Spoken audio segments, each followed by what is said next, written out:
یاجوج ماجوج کا ذکر علمی کتابوں میں اس طرح موجود ہے کہ اس خونخوار مخلوق کو حضرت ذوالقرنین نے دیوار تعمیر کر کے انسانی دنیا کے دوسری جانب قید کر دیا تھا، لیکن قیامت سے پہلے یاجوج ماجوج اس دیوار میں شگاف کرنے میں کامیاب ہو جائیں گے اور جہاں سے گزریں گے انسانی بستیوں کو تاراج کر کر صفا ہستی سے مٹا دیں گے۔ دوڑتے ہوئے وہ ایک ایسی جھیل پر پہنچیں گے کہ جس کا ذکر کتابوں میں موجود ہے کہ وہ اس کا سارا پانی پی جائیں گے اور اس کے پیچھے آنے والے یاجوج ماجوج کے گروہ کو اس میں سے ایک بھی پانی کا قطرہ نہیں ملے گا اور محسوس یوں ہوگا جیسے یہاں کبھی کوئی جھیل ہی نہیں تھی۔ اس جھیل کا نام ہے تبریا اور یہ بحیرہ تبریا کے پاس موجود ہے۔ تبریا دراصل اسرائیل کے ایک شہر کا نام ہے اور یہ جھیل بھی اسی کے قریب واقع ہے۔ یہ اسرائیل میں سب سے بڑی میٹھے پانی کی جھیل ہے جو 21 کلومیٹر لمبی، 13 کلومیٹر چوڑی اور 43 میٹر گہری ہے۔ آج اسرائیل جس جھیل کو اپنے لیے سب سے معتبر سمجھ رہا ہے وہی یاجوج ماجوج کی منزل مقصود ہوگی، جس کا ذکر قرآن کریم فرقان حمید میں 1400 سال پہلے آیا ہوا ہے۔ یاجوج ماجوج دراصل ہیں کون اور یہ کہاں رہتے ہیں؟ مولانا حافظ الرحمان نے اپنی کتاب قصص القرآن میں اس قوم کے بارے میں حکایات کو جمع کیا ہے، جبکہ قرآن مجید کی سورہ کہف میں اس کا ذکر واضح موجود ہے۔ مفسرین و محققین نے لکھا ہے کہ حضرت ذوالقرنین سفر کرتے وہاں جا پہنچے جو آرمینیا اور آذربائیجان کے نزدیک علاقہ ہے۔ وہاں دو پہاڑوں کے درمیان سے ایک قوم کھیت کھلیان تباہ کر دیتی تھی، ترکوں کو بے دردی سے قتل کر ڈالتی اور غلام بنا کر لے جاتی تھی۔ وہاں کے لوگوں نے حضرت ذوالقرنین سے درخواست کی کہ ہم آپ کو کچھ رقم جمع کر کے دیں تاکہ آپ ہمارے اور ان کے درمیان کوئی رکاوٹ بنا دیں۔ حملہ آور لوگ یاجوج ماجوج کہلاتے تھے۔ قرآن مجید میں اس کا ذکر یوں آتا ہے، انہوں نے کہا اے ذوالقرنین، یاجوج اور ماجوج اس زمین میں فساد پھیلانے والے لوگ ہیں، تو کیا ہم آپ کو کچھ مال کی پیشکش کر سکتے ہیں کہ جس کے بدلے آپ ہمارے اور ان کے درمیان کوئی دیوار بنا دیں؟ اس پر حضرت ذوالقرنین نے جواب دیا، اللہ نے مجھے جو اقتدار عطا فرمایا ہے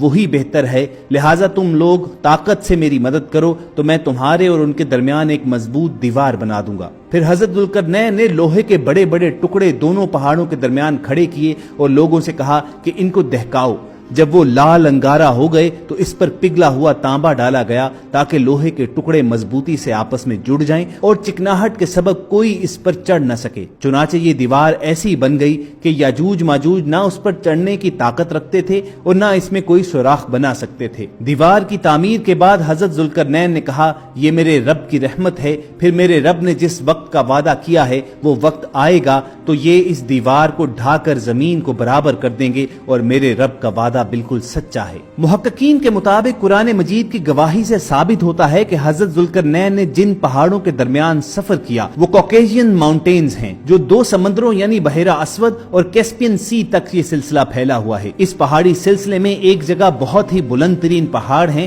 جن کے درمیان وہ واحد راستہ ہے جہاں سے آیا جایا جا سکتا ہے، مگر یہ راستہ مکمل برف سے ڈھکا ہوا ہے، اس کے اندر لوہا اور دھات موجود ہے۔ مفسرین کا ماننا ہے کہ یہ ضروری نہیں کہ یاجوج ماجوج کی تمام قومیں ذوالقرنین والی دیوار کے پیچھے محصور ہوں، البتہ وہ قبائل جو قتل و غارت کرنے والے تھے اور وحشی تھے انہیں صد ذوالقرنین کے ذریعے روک دیا گیا۔ روایات میں آتا ہے کہ تب سے اب تک یاجوج ماجوج اس کوشش میں لگے ہوئے ہیں کہ کسی طرح دیوار کو گرا کر باقی دنیا سے جا ملیں۔ قرب قیامت کی احادیث میں بیان کیا گیا ہے کہ رسول اللہ صلی اللہ علیہ وآلہ وسلم نے اشارات دیے کہ جب قیامت کا زمانہ قریب آ جائے گا تو اس وقت یہ دیوار گر جائے گی اور یاجوج ماجوج دنیا میں پھیل جائیں گے، یہ جہاں سے گزریں گے تباہی پھیلائیں گے، مخلوق خدا کو اپنے شر و فساد کا نشانہ بنائیں گے۔ ان کا پھیلا ہوا گروہ جب بھاگتا ہوا تبریا جھیل سے گزرے گا تو صحیح مسلم کی روایت کے مطابق وہ سارا پانی پی جائیں گے، اور جب آخری گروہ وہاں پہنچے گا تو کہے گا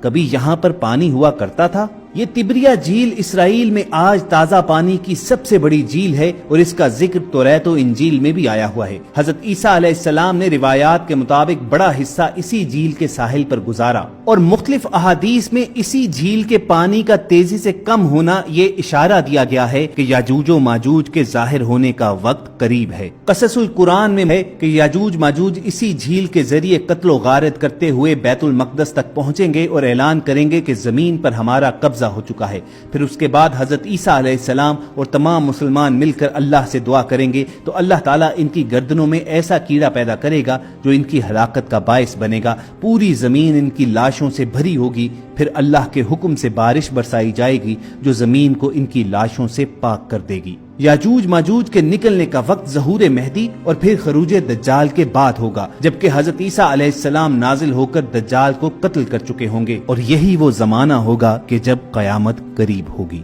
اللہ تعالیٰ سے یہ دعا کیجئے کہ اگر ہم زمانہ آخر تک پہنچیں تو اس فتنے کے دور میں ہمارا ایمان سلامت رکھے، اور اگر ہماری سانسوں کا اختتام اس سے پہلے ہی ہو جائے تو ہمیں ایمان کی موت نصیب فرمائے۔ اگر آپ کے دل کی یہی صدا ہے تو کمنٹ سیکشن میں آمین لکھنا مت بھولیے۔ ہم سب کی آج کی ویڈیو کا اسی بات پر اختتام بھی کریں گے۔ اگر آپ کو ہماری یہ کاوش پسند آئی ہو تو ایسی ہی تاریخی، اسلامی اور معلوماتی ویڈیوز فیوچر میں حاصل کرنے کے لیے آپ ریڈ بٹن پر کلک کر کے اور بیل آئیکن کو پریس کر کے ہم سب کے سبسکرائبر بن جائیے۔ اپنا اور ارد گرد کے لوگوں کا خیال رکھیے اور ہم سب کے ساتھ جڑے رہیے۔